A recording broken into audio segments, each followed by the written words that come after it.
Bien aimé, vous savez, dans la vie d'un homme, d'une femme, il y a plusieurs sources de malédiction. Il y a plusieurs sources de malédiction. Et j'aimerais que nous puissions prier par rapport à ça parce que la première source de malédiction, c'est lorsque l'homme n'est pas en accord avec Dieu. Lorsque l'homme n'est pas en accord avec Dieu, ça veut dire que cette personne n'est pas sous la bénédiction divine. N'est pas sous la bénédiction divine. La deuxième des choses, vous allez vous rendre compte que Dieu avait un peuple particulier qu'on appelle le peuple juif. Jésus, quand il est venu, il dit « Je suis venu pour les brebis perdues de la maison d'Israël ». Lorsqu'il parle à Abraham, il lui dit « Je te bénirai toi, je bénirai aussi ta postérité.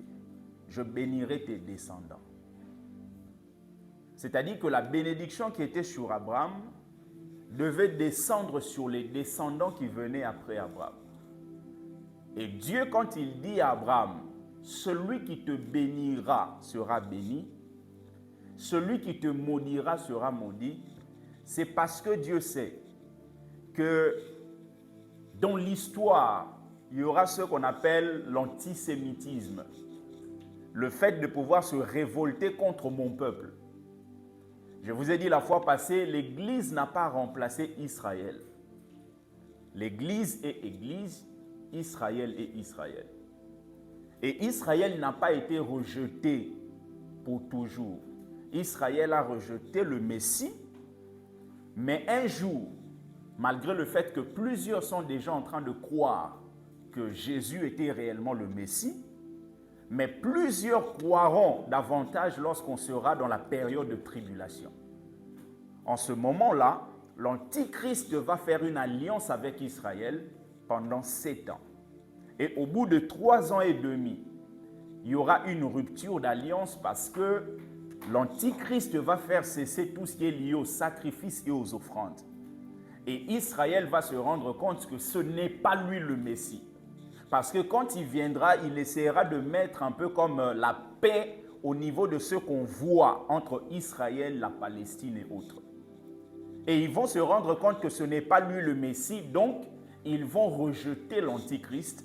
Et l'Antichrist va commencer à maltraiter Israël. Et c'est en ce moment-là qu'ils vont crier vers Jésus. La Bible l'appelle comme celui qu'ils avaient percé. Et c'est en ce moment-là que Jésus reviendra avec l'Église, ce qu'on appelle la guerre d'Armageddon. Il va mettre fin au ministère de l'Antichrist et du faux prophète. En fait, ce que je vais vous dire, c'est que si vous voulez d'une manière ou d'une autre que la bénédiction que Dieu a déclarée sur Abraham repose sur vous, il faut bénir les Juifs. Et d'ailleurs, nous sommes Israël spirituel. Eux, ils sont Israël charnel, dans la chair.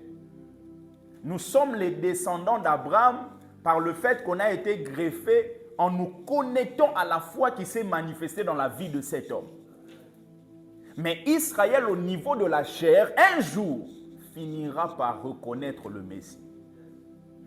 C'est la raison pour laquelle vous allez voir, c'est très difficile pour un pays de vaincre Israël.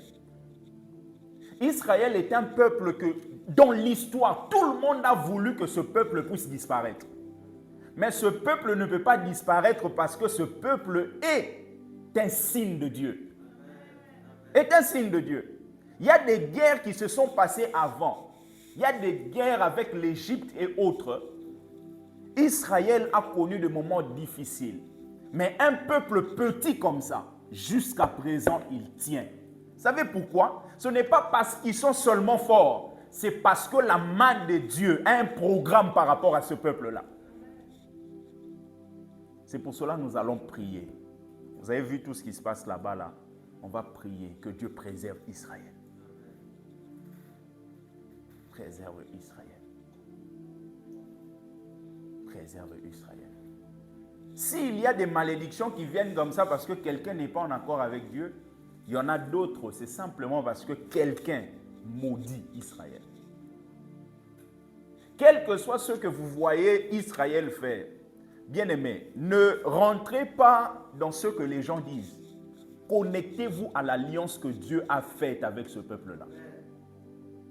Il y a une alliance de bénédiction avec Israël. Dieu dit à Abraham, il donne des clauses, il dit, celui qui te bénira sera béni. Tout celui qui prononce une parole de bénédiction sur lui et sur ce descendant est béni.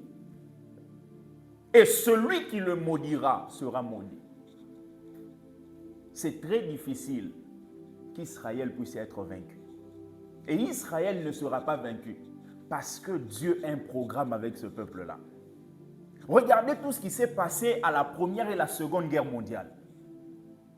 Il y a à peu près 40% des Juifs qui ont été massacrés. Les Juifs ont été dispersés.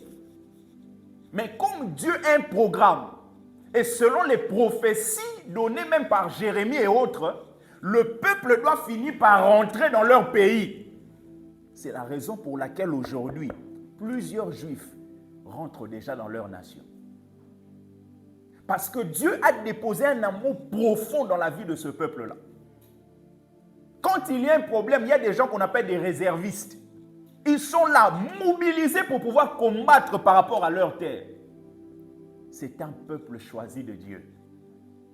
Ils ont été détachés, nous on a été greffés. Eux, ils étaient des oliviers sauvages.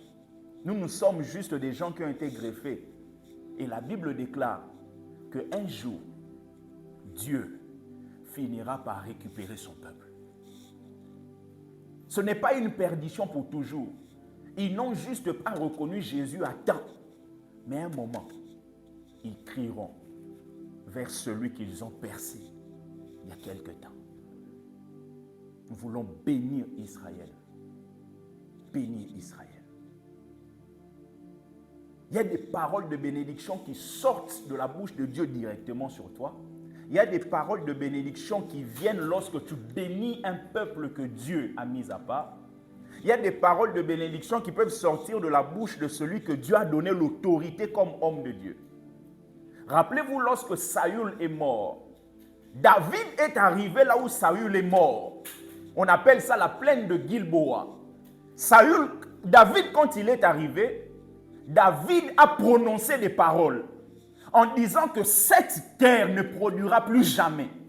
Jusqu'à présent, si vous allez en Israël, cette terre ne produit pas. On a essayé de faire des choses d'une manière artificielle, mais ça ne marche toujours pas.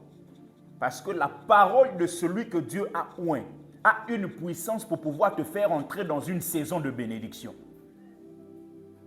C'est la raison pour laquelle, lorsque Josué a parlé concernant celui qui va rebâtir cette ville-là, la première ville qu'ils ont essayé de conquérir. Rappelez-vous, lorsqu'ils ont quitté l'Égypte, ils sont partis pour conquérir. La première ville qu'ils ont rencontrée, c'était Jéricho. Et la Bible déclare que Akan a pris ce qui était interdit. Et Josué avait prononcé des paroles après ça. Il a dit, celui qui va rebâtir cette ville le fera au prix de son premier fils et au prix de son cadet. La Bible nous dit, il y a un homme qui s'appelle Eliel. Plus de 500 ans plus tard, a essayé de rebâtir.